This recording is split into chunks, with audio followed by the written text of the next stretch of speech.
Hello everyone, कैसे हैं आप लोग। उम्मीद करता हूं आप लोग बहुत अच्छे से होंगे। बेसिकली आज हम लोग का पहला क्लास है। आज हम लोग स्टार्ट कर रहे हैं फर्स्ट सेमेस्टर। तो आज बेसिकली आज का जो क्लास रहेगा वो पूरा इंट्रोडक्शन रहेगा। हम लोग क्लास 12 से पास आउट हुए हैं और हम लोग ग्रेजुएशन करने वाले हैं, मतलब फर्स्ट सेमेस्टर में एडमिशन लेने वाले हैं। तो पूरा डिटेल हम लोग आज के वीडियो में समझेंगे कि हम लोग का जर्नी कैसा स्टार्ट होने वाला है। तो फर्स्ट सेमेस्टर में अगर हम लोग ऑनर्स में लें या जनरल में एडमिशन लें, ठीक है ना, तो हम लोग का ये बेसिकली यही सारा सब्जेक्ट जो आप लोग देख पा रहे हैं बोर्ड पे, हम लोग को यही सारा सब्जेक्ट पढ़ना होगा। सबसे पहले हम लोग अकाउंट्स पढ़ेंगे, लॉ पढ़ेंगे और स्टैट्स एंड इको, ये दो सब्जेक्ट है उसको एक बना दिया गया है, प्रिंसिपल ऑफ मैनेजमेंट। ठीक है ना, 1 2 3 4 ये 4 सब्जेक्ट है। ठीक है ना, 4 सब्जेक्ट हम लोग पढ़ने वाले हैं। फर्स्ट सेमेस्टर में हम लोग का क्या है ना, एमसीक्यू पेपर है। तो एमसीक्यू क्या आएगा, प्रिंसिपल ऑफ मैनेजमेंट, इको और स्टैट्स और ये लॉ, मतलब ये 2 से लेके आखिर तक ये पूरा एमसीक्यू पेपर रहेगा। ये रहेगा एमसीक्यू, मतलब मल्टीपल चॉइस क्वेश्चन। हम लोग को ऑप्शन दिया रहेगा, हम लोग को टिक मारना पड़ेगा। ठीक है, लेकिन यहाँ पे हम लोग को निगेटिव मार्किंग भी है। ठीक है ना, तो क्वेश्चन में यहाँ पे निगेटिव मार्किंग है। निगेटिव मार्किंग कितना है, अगर वो बता दिया जाएगा, अगर 4 क्वेश्चन अगर गलत करते हैं तो 0.25 है आई थिंक। ठीक है ना, वो बात का बात है। लेकिन लॉ है, स्टैट्स एंड इको है, प्रिंसिपल ऑफ मैनेजमेंट, ये पूरा एमसीक्यू रहेगा हम लोग का। ठीक है, और ये अकाउंट्स जो है ना, ये एमसीक्यू पेपर नहीं रहेगा। इसमें हम लोग को सम्स बनाना होगा, हम लोग को समझना होगा, लिखना होगा। ठीक है ना, तो जब तक हम लोग अभी कॉलेज स्टार्ट नहीं होता है, ठीक है ना, हम लोग ऐसी टाइम में आएंगे जैसे हम लोग का कॉलेज स्टार्ट हो जाता है। किसी का मॉर्निंग रहेगा, किसी का डे रहेगा, किसी का इवनिंग रहेगा। आप लोग के हिसाब से आप लोग का ओपिनियन कलेक्ट करके हम लोग का बैचेस चेंज हो जाएगा। तो तब तक के लिए बेफिक्र रहना है, और कॉलेज जहाँ जो समझ में आ रहा है, जिस कॉलेज में आ रहा है, आप अपने हिसाब से फॉर्म फिलअप कर दो। ठीक है ना, तो आज हम लोग आगे बढ़ेंगे। ये जितना भी क्वेश्चन पेपर रहेगा ना, वो 80 मार्क्स का रहेगा। मतलब अकाउंट्स भी 80 मार्क्स का आएगा, लॉ भी 80 मार्क्स का आएगा, इको और स्टैट्स भी 80 मार्क्स का रहेगा। ऐसे इको और स्टैट्स का अलग अलग दिन एग्जाम होगा, मतलब अलग अलग पेपर रहेगा। पहले अलग अलग दिन एग्जाम होता था, कभी कभी सीयू 1 साल, मतलब ये डिपेंड करता है। कोई साल, मतलब बहुत साल पहले, 2-3 साल पहले का बात कर रहे हैं, तो हम लोग का क्या होता था ना, अलग अलग दिन में एग्जाम होता था। तो ये अलग अलग दिन में भी हो सकता है, एक दिन भी हो सकता है। वो एडमिट कार्ड जब हम लोग को मिलेगा तो पता चल जाएगा। मतलब ये 40 मार्क्स का स्टैट्स अलग है, 40 मार्क्स का इको अलग है, और 20 मार्क्स का हम लोग का क्या रहेगा, इंटरनल रहेगा, जो कॉलेज में एग्जाम लिया जाएगा। ठीक है, प्रिंसिपल ऑफ मैनेजमेंट जो क्लास 12 में हम लोग पढ़े हैं BSTD, उसी का थोड़ा एडवांस वर्जन है, पूरा MCQ आएगा। तो अकाउंट्स में तो हम लोग को सम्स बनाना होगा। 80 मार्क्स का जो क्वेश्चन पेपर रहेगा वो सम्स बनाना रहेगा। जो 20 नंबर का हम लोग को क्वेश्चन पेपर, मतलब 20 नंबर का जो हम लोग का इंटरनल एग्जाम होगा ना, उसमें ना 10 नंबर का एग्जाम होगा, और 10 नंबर का क्या होगा, एग्जाम होगा। कहाँ पे, कॉलेज में। और 10 नंबर हम लोग का अटेंडेंस। 10 नंबर क्या है, अटेंडेंस, 10 नंबर का एग्जाम। ठीक है ना, तो कॉलेज में फर्स्ट सेमेस्टर में एज पर द सीयू ने इंस्ट्रक्शन दिया है, मिनिमम एक स्टूडेंट का 75% अटेंडेंस होना चाहिए। अगर कोई भी स्टूडेंट का 75% अटेंडेंस नहीं होता है तो कॉलेज के पास पूरा राइट है, वो आपको एग्ज़ाम में मतलब नहीं अलाउ नहीं कर सकता है। तो डिपेंड करता है कॉलेज टू कॉलेज। ठीक है ना, तो हम लोग को कॉलेज उस दिन मतलब जाना ही होगा, ऐसा नहीं है कॉलेज नहीं जाएंगे, तो वो तो बात का बात है। लेकिन अभी हम लोग को आज से हम लोग बेसिकली हम लोग स्टार्ट कर रहे हैं अकाउंट्स, लॉ और इको और स्टैट्स। यहाँ हम लोग ऑल सब्जेक्ट पढ़ाएंगे। ठीक है ना, लेकिन आज से हम लोग स्टार्ट करेंगे अकाउंट्स के बारे में। वैसे लॉ में भी है, 80 नंबर का क्वेश्चन पेपर आएगा, 20 नंबर का हम लोग का इंटरनल होगा, 10 नंबर अटेंडेंस में रहेगा, 10 नंबर हम लोग का एग्ज़ाम होगा कॉलेज में। ठीक है ना, तो हम लोग को 10 नंबर और 10 नंबर 20 नंबर इस कॉलेज के हाथ में है। ठीक है, तो अगर हमको पूरा नंबर चाहिए तो कॉलेज जाना होगा। ठीक है, तब पूरा नंबर मिलेगा। लेकिन ये 80 मार्क्स का हर एक सब्जेक्ट का हम लोग का एग्ज़ाम होने वाला है। हम लोग कोई भी कॉलेज में एडमिशन ले, कोई भी कॉलेज में एडमिशन ले, सब्जेक्ट सेम होने वाला है। अगर हम ऑनर्स हैं या जनरल हैं, सब्जेक्ट एक होने वाला है। अगर कोई स्टूडेंट का क्लास 12 में मान लो किसी का इकोनॉमिक्स नहीं था, किसी का EVS नहीं था, किसी का कॉस्ट एंड टैक्स नहीं था, कॉलेज में ऐसा नहीं होता है। कॉलेज में ये यूनिवर्सिटीज़ अगर CU में पढ़ते हैं, कैलकाटा यूनिवर्सिटीज़ में पढ़ते हैं, तो ये सारा सब्जेक्ट हम लोग को पढ़ना होगा, ठीक है ना। क्लास 12 में क्या हुआ नहीं हुआ सर, हम लोग को बहुत कम नंबर मिला, बहुत प्रॉब्लम है, हम रीचेक करवाएं या नहीं करवाएं। देखो, अगर हम अपने तसल्ली के लिए रीचेक करवाना चाहते हैं, स्क्रूटनी करवाना चाहते हैं, तो हम आगे बढ़ सकते हैं, करवा सकते हैं, ठीक है ना। और क्लास 12 का इतना ही वैल्यू है कि हम लोग को बस कॉलेज में एडमिशन लेना है। उसके बाद जब आपका कॉलेज का एडमिशन हो जाएगा, हम लोग ग्रेजुएशन कंप्लीट कर लेंगे, तब हमसे क्लास 12 नहीं, आपसे पूछा जाएगा कि आप ग्रेजुएशन में कितना लाए हो। क्लास 12 10 का वैल्यू कितना था कि हम लोग 12 में एडमिशन ले लिए, 12 का वैल्यू कितना है, हम लोग कॉलेज में एडमिशन ले लिए। अभी भी कोई अपने मार्क्स से सेटिस्फैक्शन नहीं मिलता है, तो हम आगे बहुत सारा प्रोसेस है जो हम लोग फॉलो कर सकते हैं। हम लोग रीचेक भी करवा सकते हैं, जो तुमको समझ में अपने हिसाब से करवा सकते हो, ठीक है। अगर आपको लगता है कि आपको और मिलना चाहिए और नहीं मिलता है, तो अगर ऐसा नहीं लगता है तो कोई बात नहीं, ठीक है ना, हम लोग कॉलेज में एडमिशन ले लेंगे। तो ये सब्जेक्ट हम लोग को कॉलेज में पहले ना हर साल एग्ज़ाम होता था। कितना साल? हर साल एग्ज़ाम होता था। जैसे हम लोग का क्लास 11 भी 1 साल पढ़ के दिए होंगे, क्लास 12 भी हम लोग 1 साल पढ़ के दिए होंगे, लेकिन कॉलेज में ऐसा नहीं है, यहाँ सेमेस्टर्स है। सेमेस्टर का मतलब होता है 3 ही साल है। बीकॉम कितना साल का है, बोलो? 3 साल। बीकॉम कितना साल का है? 3 साल। एक बार फिर से, 3 साल। बीकॉम हम लोग का 3 साल का है, ठीक है ना। चाहे जनरल पढ़िए या ऑनर्स पढ़िए, 3 साल का। लेकिन ये 3 साल को ना 6 सेमेस्टर में बांट दिया है। कितना? 6 सेमेस्टर्स में बांट दिया। अगर हम बोलेंगे फर्स्ट ईयर, अगर हम बोलेंगे फर्स्ट ईयर, तो फर्स्ट ईयर का मतलब होता है 2 सेमेस्टर, फर्स्ट सेम और सेकेंड सेम। फर्स्ट ईयर में कितना सेमेस्टर होगा? 2 सेमेस्टर। पहला फर्स्ट सेमेस्टर और सेकंड सेमेस्टर। ये फर्स्ट सेमेस्टर और सेकंड सेमेस्टर को मिला के फर्स्ट ईयर बोला जाता। पहले ईयर था, ठीक है ना। अभी क्या हो रहा, CU साल में 2 बार एग्ज़ाम कंडक्ट करता है। तो हम लोग क्लास 12 में पूरा 1 साल पढ़ के एग्ज़ाम दिए, लेकिन अभी कॉलेज में जो एग्ज़ाम होगा वो 1 साल पढ़ के नहीं देंगे हम लोग बाबू, आप लोग को टाइम कम मिलेगा। तो इसीलिए हम लोग आज से क्लास स्टार्ट कर दिए हैं। आप लोग एकदम आज से पहला दिन से सीरियस हो जाना है क्योंकि हम लोग को सिलेबस को ख़त्म भी करना है, रिवीजन भी करना है। तो समझ सकते हैं ना कितना टाइम लगेगा। अगर ज़्यादा लेट करिएगा, क्लास प्रॉपर नहीं आइएगा, तो आपको ही प्रॉब्लम होगा। तो हम लोग को क्लास, सर एग्ज़ाम कब होगा? एग्ज़ाम नॉर्मली दिसंबर में होगा या जनवरी में होगा। ज़्यादा से ज़्यादा चांसेस है जनवरी में या फिर दिसंबर में। डेट आएगा, आप लोगों को बता दिया जाएगा, ठीक है ना।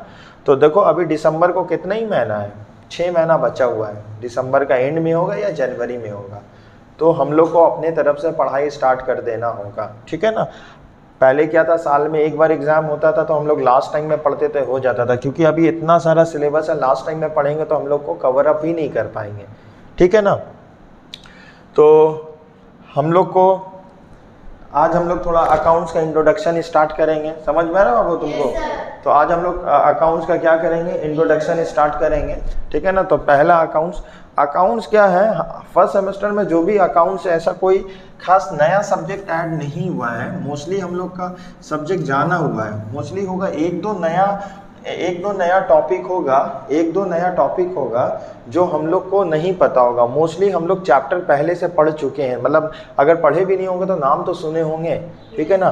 तो बेसिकली आज हम लोग का फर्स्ट ईयर का पहला क्लास है। तो हम लोग इंट्रोडक्शन से स्टार्ट करेंगे, ठीक है। किससे स्टार्ट करेंगे? इंट्रोडक्शन, ठीक है ना।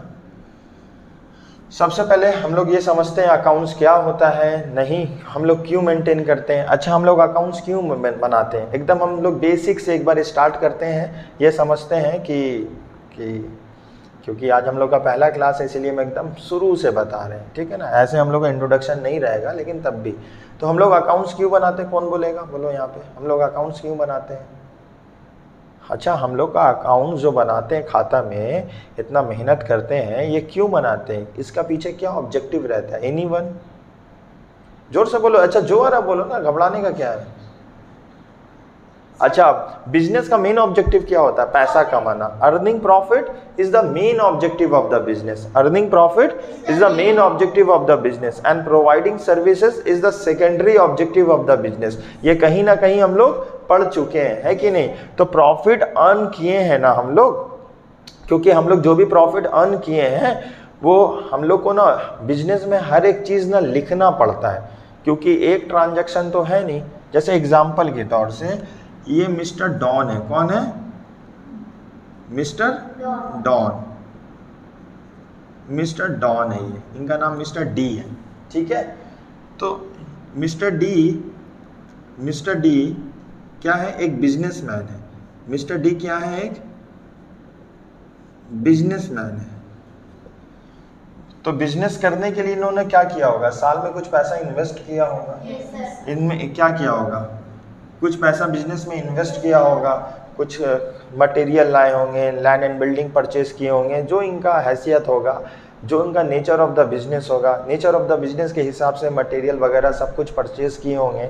तो परचेज करके क्या किए होंगे? ये उसको बेचे होंगे मार्केट में।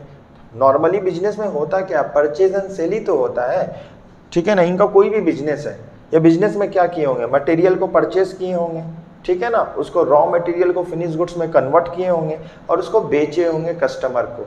तो जब भी कस्टमर को हम लोग बेचते हैं सेलिंग प्राइस में बेचते हैं, ठीक है ना? ये क्या किए होंगे? ये मार्केट से क्या, मिस्टर डी जो मार्केट से क्या लाए होंगे? मार्केट से क्या लाए होंगे? अपने दुकान में रॉ मटेरियल लाए होंगे, ठीक है? ये क्या लाए होंगे? रॉ मटेरियल लाए होंगे। क्या लाए होंगे बाबू? रॉ मटेरियल लाए होंगे। मार्केट से क्या लाए होंगे? Raw material. रॉ मटेरियल को क्या किए होंगे? कन्वर्ट किए होंगे। किसमें? फिनिश गुड्स में। जब कन्वर्जन हो गया होगा तो मिस्टर डी किसको बेचे होंगे? कस्टमर को बेचे होंगे। तो कस्टमर को किस प्राइस में बेचे होंगे? सेलिंग प्राइस में बेचे होंगे, ठीक है ना? तो इसके पास एक कस्टमर तो नहीं है ना कि एक कस्टमर आया बेच दिए, मेरे लिए क्या हुआ? बहुत इजी हुआ। बिजनेस में हम लोग, मेरा ऑब्जेक्टिव ही होता है सामान बेचना। तमाम लोगों को हम लोग सामान बेचते हैं, तो हमारे लिए तो पॉसिबल नहीं है ना सारा डेटा को याद रखना। अगर तुम ही से बोलेंगे बाबू कि तुम्हारे बिजनेस में क्या क्या हुआ बताओ, आज से 30 दिन पहले, 40 दिन पहले, या एक कोई पर्टिकुलर डेट बता देंगे, उस डेट में बोलो ना कितना परचेज सेल हुआ, हम तो रिकॉल नहीं कर पाएंगे। हम तो आज ही का बात आधा ठीक से बोल नहीं पाएंगे। आज का दिन में सुबह उठे क्या क्या किए एग्जैक्टली नहीं बता पाएंगे। तो एक साल का डेटा, पुराना डेटा, या कोई पर्टिकुलर डेट का डेटा हम कैसे बता पाएंगे? तो इसीलिए प्रॉपर वे से हमको क्या लिखना होता है? लिखना होता है। और अकाउंट्स हम लोग किसके लिए करते हैं? अपने लिए नहीं करते, बाहर वालों के लिए करते हैं, बाहर वालों को बताने के लिए करते हैं, है कि नहीं? क्योंकि बहुत सारे इन्वेस्टर्स रहते हैं हमारे बिजनेस में जो पैसा इन्वेस्ट करते हैं। गवर्नमेंट बहुत ज़्यादा इंटरेस्टेड रहता है हमारे बिजनेस में, क्योंकि उन लोगों को क्या देना पड़ता है? गवर्नमेंट को टैक्स देना पड़ता है। तो हमको प्रॉपर वे में बताना होगा ना कि हम लोग कितना हमारे बुक्स ऑफ अकाउंट्स में क्या प्रॉफिट शो कर रहा है। तो हम लोग को इसीलिए लिखना बहुत ज़रूरी है। जब तक हम लोग लिखेंगे नहीं तो हम लोग प्रॉफिट को फाइंड आउट नहीं करेंगे। हम लोग अकाउंट्स क्यों करते हैं? ताकि हम लोग को बिजनेस का प्रॉफिट पता लगाया जा सके कि एक साल में हम लोग बहुत सारा मेहनत किए हैं सर, रॉ मटेरियल लाए, बिजनेस आइडिया ढूंढे, सारा फैक्टर ऑफ प्रोडक्शन को इंगेज किए, ठीक है ना? और उसके बाद हम लोग एक रॉ मटेरियल को फिनिश गुड्स में कन्वर्ट करके मार्केट में बेचें, बेचने से हमको पैसा आया। तो ये सारा चीज़ अगर एक प्रॉपर वे में, रिटन वे में रहेगा ना, तो हमारे लिए बहुत आसान होगा समझना और दूसरों को समझाना। इसीलिए हम लोग A to Z ना अकाउंट्स में लिख लेते हैं। लिखने के लिए मेरे लिए भी आसान होगा, कोई हमसे हिसाब पूछेगा ना तुरंत उसको दे देंगे, है कि नहीं? तुरंत हम लोग उसको बता देंगे। तो लिखना बहुत ज़रूरी होता है कि नहीं? और हम लोग ऐसा एविडेंस प्रूफ भी हम कर सकते हैं ना, रिटन डॉक्यूमेंट्स, कि देखिए जैसे अभी तुमको मार्कशीट मिला नहीं होता, कोई बोल देता कि कृति को अकाउंट्स में 94 मिला है, तो कृति का घर वाला या कैसे बाहर वालों को प्रूव करते सच में मिला है कि नहीं? एक एविडेंस है ना, बोर्ड ने एक रिटन में दिया है ना हम लोग को, उसका डॉक्यूमेंट्स का वैल्यू है ना। कोई अगर बोलेगा आप ग्रेजुएशन हो तो आपको डॉक्यूमेंट्स प्रोड्यूस करना होगा। इसीलिए हम लोग अगर बिजनेस में प्रॉफिट निकालना चाहते हैं, अगर हम डेटा को लिख लेंगे तो लिखने में बहुत चीज़ आसान हो जाएगा, हम भूलेंगे नहीं। तो हम लोग क्या करते हैं, जैसे ये मिस्टर डी है, ये मार्केट से मटेरियल लाए, इनका एक बिजनेसमैन है, ये किसको बेचे होंगे? बहुत सारे कस्टमर को बेचेंगे, बहुत सारे कस्टमर को बेचेंगे, बहुत सारे कस्टमर को बेचेंगे, ठीक है ना। तो इससे अच्छा बिजनेस में हम लोग एक लोगों के लिए तो बिजनेस करते नहीं है, हम लोग ऑब्जेक्टिव है पूरे सोसाइटी को सर्व करें, पूरे इकोनॉमी को सर्व करें। तो इसीलिए हम लोग क्या करते हैं ना, डेटा को लिख लेना मेरे लिए बहुत बेहतर होगा। कितना का सामान ला रहे, कितना का बेच रहे, जितना का सामान लाए और बेचे दोनों का डिफरेंस हो तो ही प्रॉफिट होता है। हम लोग क्या करेंगे, सेल्स माइनस कॉस्ट क्या होता है, प्रॉफिट होता है। लेकिन ये हम लोग तो बचपन से पढ़ते आ रहे हैं sir, sell minus cost is equal to profit का फॉर्मूला ही है। हम लोग कस्टमर को बेचें, ठीक है ना, और हम जितना मेरा लागत लगा कॉस्टिंग खरीदें, दोनों का डिफरेंस प्रॉफिट होगा। तो प्रॉफिट में हम लोग को क्या करना होता है, लेकिन हम लोग का जो अकाउंट्स में एक तरीका होता है, एक रूल्स होता है, हम लोग ऐसे नहीं निकाल सकते प्रॉफिट। हम लोग का कुछ तरीका है, कुछ रूल्स है, उसको हम लोग को फॉलो करना होगा। तो अकाउंट्स हम लोग क्यों बनाते हैं, प्रॉफिट जानने के लिए बनाते हैं। प्रॉफिट हम लोग का हक है, हम लोग इतना सारा मेहनत किए, ठीक है ना, मशीन इंट्रोड्यूस किए बिजनेस में, कैपिटल इंट्रोड्यूस किए, लैंड एंड बिल्डिंग खरीदे, बहुत सारा एसेट्स को एक्वायर किए। क्यों हम लोग क्यों ये सारा काम करें, ताकि हम लोग को बिजनेस से प्रॉफिट मिले। बिजनेस में प्रॉफिट कमाने के लिए हम लोग बहुत कुछ सेक्रीफाइस किए, ठीक है ना। तो प्रॉफिट जानना हमारा हक है, और उन लोग का भी हक है जो हमारे बिजनेस में पैसा इन्वेस्ट किए हैं, ठीक है ना। तो हम लोग को अकाउंट्स हम लोग क्यों बनाते हैं, प्रॉफिट जानने के लिए। अकाउंट्स हम लोग क्यों जो बनाते हैं, प्रॉफिट जानने के लिए, ठीक है ना। तो अकाउंट्स में हम लोग कुछ चीज़ आज हम लोग समझेंगे, इंट्रोडक्शन है तो हम लोग समझेंगे ना। हम लोग का कुछ रूल्स होता है, गोल्डन रूल्स आज हम लोग पढ़ेंगे, ठीक है ना। तो गोल्डन रूल्स में कितना तरह का अकाउंट्स होता है, 3 तरह का अकाउंट होता है। पहला क्या अकाउंट होता है, रियल अकाउंट होता है, ठीक है। दूसरा क्या अकाउंट होता है, रियल अकाउंट होता है, पर्सनल अकाउंट होता है, और नॉमिनल अकाउंट होता है, ठीक है ना। ये हम लोग इंट्रोडक्शन पढ़ रहे हैं, ये मानते हुए कि आप लोग क्लास 11 12 में कुछ पढ़े लिखे हैं। तब हम लोग ये बेसिकली क्लास 11 का पढ़ाई नहीं है, आप याद करिएगा क्लास 11 में भी आपको ऐसे पढ़ाया गया होगा। तो हम लोग ये अज्यूम कर रहे हैं कि आप डिफरेंट कोचिंग सेंटर से पढ़ के आए हो क्लास 11 12 में, तो मेरे पास आप लोग ज्वाइन किए हो कि हम ये मान के कर रहे कि आप लोग को कुछ थोड़ा मोड़ा बेसिक है, नॉलेज है। अगर बेसिक नॉलेज नहीं है तो 11 12 कैसे पास कर लिए, तो कुछ नॉलेज है ना। चलो, तो real account, personal account, nominal account. Real account किसको बोला जाता है, debit what comes in, credit what goes out. Personal account मतलब हम लोग पढ़े हैं sir 11 12, debit the receiver, credit the giver, ठीक है ना। Nominal account, debit all, very good, debit all expense and losses, credit all income and gains, ठीक है। तो सर 3 तरह का अकाउंट होता है, real account, personal account, nominal account, ठीक है ना। तो बिजनेस का जितना भी खर्चा होता है, जितना भी एक्सपेंसेस होता है, उसको हम लोग क्या बोलेंगे, नॉमिनल अकाउंट। जैसे अभी हम लोग नॉमिनल अकाउंट से स्टार्ट करते हैं। नॉमिनल अकाउंट, नॉमिनल अकाउंट में क्या आएगा, नॉमिनल अकाउंट में क्या आएगा, एक्सपेंसेस भी आएगा और लॉसेस भी आएगा, गेन भी आएगा और इनकम भी आएगा, ठीक है ना। तो एक्सपेंस क्या हो सकता है बिजनेस का, बिजनेस का एक्सपेंस क्या होगा, वेजेस होगा। वेजेस किसको देंगे, लेबर को देंगे फैक्ट्री में काम करवाने के लिए। मटेरियल होगा, और क्या होगा, सैलरी होगा, और बोलो रेंट होगा। रेंट मतलब फैक्ट्री वगैरह का अगर हम लोग कहीं रेंट दे रहे हैं, ऑफिस का रेंट दे रहे हैं, तो ये बिजनेस के लिए खर्चा होता है। इनकम क्या होता है बिजनेस के लिए, इनकम होता है हम लोग का सेल। सेल ही तो सबसे ज़्यादा इनकम होता है ना, सेल के लिए ही तो हम लोग करते हैं। सेल्स हो गया, इंटरेस्ट हो गया, ठीक है ना। ये सारा क्या होता है, इनकम। तो नॉमिनल अकाउंट का मतलब इनकम और एक्सपेंस को हम लोग नॉमिनल अकाउंट बोलते हैं, ठीक है। पर्सनल अकाउंट में क्या आता है, पर्सनल अकाउंट का मतलब होता है, पर्सनल आर्टिफिशियल भी होता है, रिप्रेजेंटेटिव भी होता है, नेचुरल भी होता है। पर्सनल में 3 कैटेगरी है। पहला क्या होता है हम लोग का, नेचुरल। दूसरा क्या होता है, आर्टिफिशियल। तीसरा क्या होता है, रिप्रेजेंटेटिव। नेचुरल पर्सन के personal account as the name suggest, as the name suggest. जैसे अगर हम बोलेंगे रोहित, ठीक है ना, नेहरू, प्रीति, राज, मुन्ना, शकील, इन लोग क्या है, नेम है। तो इन लोग कौन सा है, इन लोग तो सब स्टूडेंट बैठे हुए हैं, इन लोग क्या हुए, इन लोग क्या हुए, पर्सनल अकाउंट। इन लोग क्या हुए बाबू, पर्सनल अकाउंट। और इन लोग क्या है, नेचुरल पर्सन है। तुम्हारे साथी तो बैठे हुए हैं तो नेचुरल पर्सन है। तो पर्सनल अकाउंट नेचुरल पर्सन, मतलब पर्सनल अकाउंट में नेचुरल भी होता है, आर्टिफिशियल भी होता है, रिप्रेजेंटेटिव भी होता है। जैसे तुम कृति, कृति कौन सा अकाउंट है, पर्सनल अकाउंट है, ठीक है ना।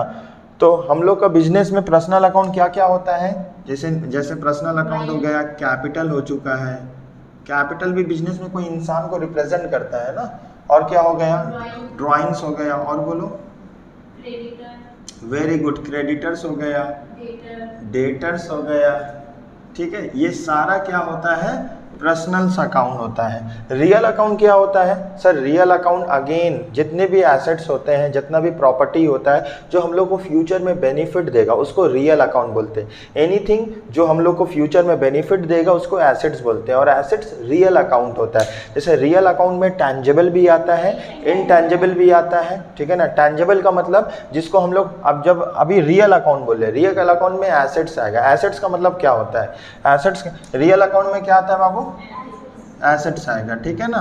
इसका मतलब क्या होता है, the resources which, very good, मतलब बोलो जोर से बोलो, The resources which are owned by the business for the purpose of generating future profit is known as assets. Very good. तो ये the resources which are owned by the business for the purpose of generating future asset is known as assets. हर वो resources जो हम own करते हैं for the purpose of using it, हम उसको बिजनेस में यूज करेंगे ताकि हम उसको यूज करके प्रॉफिट जनरेट कर सके फ्यूचर में, तो उसको एसेट्स बोला जाएगा, ठीक है। और एसेट्स टैंजिबल भी हो सकता है, इनटैंजिबल भी हो सकता है। टैंजिबल का मतलब होता है जिसका फिजिकल एग्जिस्टेंस होता है, जिसको हम लोग टच कर सकते हैं, जिसको अपने आँखों से देख सकते हैं, जिसको टच कर सकते हैं, जिसको टच कर सकते हैं, जिसका फिजिकल एग्जिस्टेंस होता है। ऐसा कौन सा एसेट्स होता है जिसको हम लोग टच कर सकते हैं, वेरी गुड, बोलो, लैंड एंड बिल्डिंग, जल्दी जल्दी बोलते रहो, plant and machinery, furniture and fixture, ठीक है ना, मोटर कार, व्हीकल्स, ये सारा चीज़ क्या होता है जिसको हम लोग देख सकते हैं, जिसका फिजिकल एग्जिस्टेंस होता है, जिसको हम लोग टच कर सकते हैं। और इनटैंजिबल एसेट जिसको टच नहीं कर सकते हैं, जिसका फिजिकल एग्जिस्टेंस नहीं होता, जैसे गुडविल, जैसे कॉपीराइट, जैसे ट्रेडमार्क, जैसे पेटेंट लॉ। वेरी गुड, आप लोग बहुत अच्छे स्टूडेंट हो, काफ़ी नॉलेज है 11-12 का, ठीक है ना। तो ये सारा चीज़ हम लोग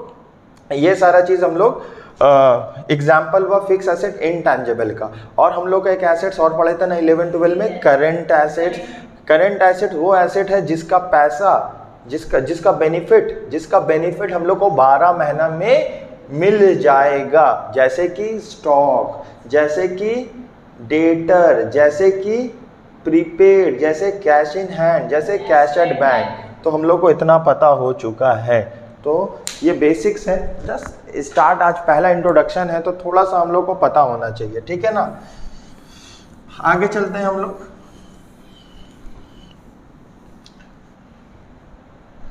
अच्छा, डेबिट का मतलब क्या होता है और क्रेडिट का मतलब क्या होता है, बोलो। डेबिट का मतलब क्या होता है, अगर हम लोग का एसेट्स प्लस एक्सपेंसेस, इन लोग दोनों का डेबिट बैलेंस होता है। अगर इन लोग बढ़ेगा प्लस होगा तो क्या होगा, डेबिट होगा। इन लोग अगर घटेगा तो माइनस होगा, क्रेडिट होगा। ये चीज़ हमको पता होना चाहिए। अभी हम बताना एसेट्स और एक्सपेंसेस किसको बोलते हैं। एसेट्स में टैंजिबल और इनटैंजिबल दोनों ही आता है। तो अगर एसेट्स बढ़ता है तो वो डेबिट होगा, घटेगा तो क्रेडिट होगा। अगर हम लोग क्रेडिट के बारे में बात करेंगे तो लाइबिलिटी प्लस इनकम और गेन, ठीक है, इनकम और गेन, इन लोग का क्या बैलेंस होगा, क्रेडिट बैलेंस होगा। मतलब प्लस होगा तो क्रेडिट होगा, माइनस होगा तो डेबिट होगा। ये चीज़ हमको याद रखना होगा। तो एसेट्स हम लोग को पता है, ठीक है। तो एक बार हम लोग चेक करते हैं। बाबू 2 एसेट्स का नाम बोलो, जोर से बोलना। 2 एसेट्स का नाम बोलो, 2 एसेट्स का नाम बोलो, जोर से बोलो। Plant and machinery, furniture and fixture. दो। उसके बाद 2 टैंजिबल एसेट्स का नाम बोलो। Tangible asset, Land and building, plant and machinery. Very good. 2 current assets का एग्जांपल बोलो। Current assets, prepaid, very good, prepaid और कैश इन हैंड और स्टॉक, ये सारा चीज क्या हुआ हम लोग का करंट एसेट्स हुआ। करंट एसेट्स जिसका 12 महीना के अंदर हमको बेनिफिट मिलेगा, ठीक है। एक्सपेंस क्या होता है? एक्सपेंस क्या होता है? एक्सपेंस क्या होता है? शॉर्ट टर्म बेनिफिट होता है। एक्सपेंस भी हम लोग का बेनिफिट होता है ना। अगर हम लोग कुछ खर्चा करते हैं, देखो एसेट्स और एक्सपेंस दोनों खर्च होता है। एक खर्चा लॉन्ग टर्म तक बेनिफिट देता है तो उसको एसेट्स बोलेंगे, जो 1 साल से ज़्यादा बेनिफिट देगा। एक्सपेंस वो भी बेनिफिट दे रहा है लेकिन उसका बेनिफिट ना बहुत कम टाइम के लिए दे रहा, 1 दिन 2 दिन 4 दिन, मतलब जो बेनिफिट 1 साल के अंदर ख़त्म हो जाएगा, जो बेनिफिट 1 साल के अंदर ख़त्म हो जाएगा उसको एक्सपेंस बोला जाएगा। ठीक है ना। जैसे बिजनेस को कुछ चाहिए, परचेज किया, ठीक है ना, उस बिजनेस को बेनिफिट हुआ लेकिन वो बेनिफिट कितना दिन चलेगा? अगर वो सालों साल चलेगा बेनिफिट तो वो क्या हुआ? एसेट्स। वो बेनिफिट 1 साल 1 हफ्ता 1 दिन के लिए खत्म हो जाएगा तो वो क्या हुआ? एक्सपेंस हुआ। तो एक्सपेंस का क्या एग्जांपल होगा? एक एग्जांपल बोलना है एक्सपेंस का, सिर्फ एक एग्जांपल बोलना है। पकड़ो सैलरी, पकड़ो और बोलती रहो। Salary, wages, rent, electricity. Electricity, ये सारा चीज क्या हुआ? हम लोग का एक्सपेंस का एग्जांपल हुआ। इनकम, बिजनेस हम लोग जो खोलते हैं, ओपन करते हैं, ऑब्जेक्टिव क्या होता है? सेल करना, है कि नहीं? तो सेल मेरे लिए क्या हुआ? बिजनेस का इनकम हुआ। और लाइबिलिटी क्या हुआ? लाइबिलिटी का मतलब कर्ज, लाइबिलिटी का मतलब ऑब्लिगेशन, ऐसा ऑब्लिगेशन जो बिजनेस को वापस करना है। तो आप सोचो बिजनेस हो, हम लोग यहाँ सब अपने आप को क्या मानेंगे? बिजनेस मानेंगे। तो बिजनेस के लिए लाइबिलिटी क्या हो सकता है? बिजनेस के लिए लाइबिलिटी क्या? बिजनेस को पैसा किसको वापस करना होगा? इन्वेस्टर्स को। और बोलो, और बिजनेस को किसको पैसा वापस कर देना होगा? क्रेडिटर को, लोन को। अगर हम लोग लोन लिए हैं बीइंग अ बिजनेस यूनिट तो लोन तो मेरे लिए लाइबिलिटी हुआ। लाइबिलिटी का मतलब होता है ऑब्लिगेशन, रिस्पॉन्सिबिलिटीज, टेंशन, जिसको बिजनेस को पैसा देना होगा। ठीक है ना। तो लाइबिलिटी भी 2 तरह का होता है, एक शॉर्ट टर्म होता है, एक लॉन्ग टर्म होता है। जैसे अगर हम लोग 1 साल के अंदर जिसको पैसा देंगे, बीइंग अ बिजनेस यूनिट, हम अगर पैसा पे करेंगे तो वो मेरे लिए क्या हुआ? लाइबिलिटी हुआ। वो मेरे लिए क्या हुआ? लाइबिलिटी हुआ। ठीक है ना। और अगर एक लाइबिलिटी जो सालों साल रहेगा, जैसे फिक्स लाइबिलिटी, कैपिटल। अरे बिजनेस में जब एक ओनर बिजनेस में पैसा इन्वेस्ट करता है तो बिजनेस के लिए वो पैसा क्या होता है? लाइबिलिटी रहता है ना बिजनेस के लिए। और क्या रहे? अगर बिजनेस को पैसा का ज़रूरत हुआ, बैंक से लोन लिया, तो लोन बिजनेस के लिए क्या हुआ? लाइबिलिटी हुआ। हम लोग किसी से क्रेडिट में सामान खरीदें तो मतलब हम लोग बिजनेस में किससे सामान खरीदते हैं? क्रेडिटर से। तो क्रेडिटर भी तो लाइबिलिटी हुआ। ठीक है ना। तो हम लोग को कुछ जर्नल एंट्रीज आप हम लोग पढ़ेंगे। ठीक है ना। एक्सपेंस बढ़ेगा तो डेबिट, एक्सपेंस घटेगा तो क्रेडिट, इनकम बढ़ेगा तो क्रेडिट, इनकम घटेगा तो डेबिट। तो हम लोग थोड़ा सा इंट्रोडक्शन करते हैं, देखते हैं 11-12 में कौन सा हम लोग कहीं भी ट्यूशन पढ़े होंगे तो बेसिक नॉलेज क्या है? स्टार्टेड बिजनेस विथ कैश, आधा पढ़े हम लोग। कौन बोलेगा? Started business with cash, cash account debit to cash account debit to capital account, cash account debit to paid rent, rent account debit to cash account. Very good. Paid rent, rent account debit to. अच्छा, paid rent एक बार में बोल दी, कुछ इससे क्या कुछ memories जोड़ा है पेड रेंट से? 100 बार बोली थी। चलो अच्छा है। Paid rent, rent account debit to cash account. ठीक है ना। अगर हम लोग एसेट्स खरीदेंगे, पेड रेंट, तो हम लोग का जनरल एंट्री क्या हुआ? Rent account debit to cash account, rent account debit to cash account, rent account debit to cash account. ठीक है ना। तो हम लोग का क्या हुआ? उसके बाद बिजनेस में अगर हम लोग बैंक में पैसा जमा करेंगे तो जनरल एंट्री क्या होगा? Bank account debit to cash account. ठीक है ना। हम लोग अगर एसेट्स खरीदेंगे, अगर हम लोग एसेट्स खरीद रहे हैं, land and building, plant and machinery, furniture and fixer, तो एसेट्स अकाउंट डेबिट। अगर हम लोग के पास पैसा जा रहा है तो कैश अकाउंट क्रेडिट। अगर कैश गया नहीं तो मेरे लिए क्या आ जाएगा? ऑब्लिगेशन, लाइबिलिटी क्रिएट हो जाएगा। मान लो हम मशीन खरीदें, परचेज मशीन ऑन कैश, तो जनरल एंट्री क्या हुआ? Machine account debit to cash account. लेकिन हम मशीन खरीदे, पैसा नहीं दिए, तो जनरल एंट्री क्या होगा? Machine account debit to creditor account, creditor for machinery account हो जाएगा। ठीक है ना। वैसे अगर हम लोग का सेल हुआ, जब भी सेल होगा तो इनकम होगा। अगर इनकम नहीं मिला तो मेरे लिए एसेट्स क्रिएट हो जाएगा। तो हम सेल किसको करते हैं? डेटर को। Debtor account debit to sales account. अभी जब भी सेल करेंगे तो हमको क्या मिलेगा? बेनिफिट मिलेगा, कैश मिलेगा। तो जब भी सेल करेंगे मुझे पैसा मिलेगा, तो जनरल एंट्री क्या होगा, cash account debit to sales account. अगर हमको कैश नहीं मिला तो हमको बेनिफिट मिलेगा, किससे, डेटर से। कब, फ्यूचर में। तो डेटर मेरे लिए क्या हो जाएगा, एसेट्स हो जाएगा। तो debtor account debit to sales account हो जाएगा।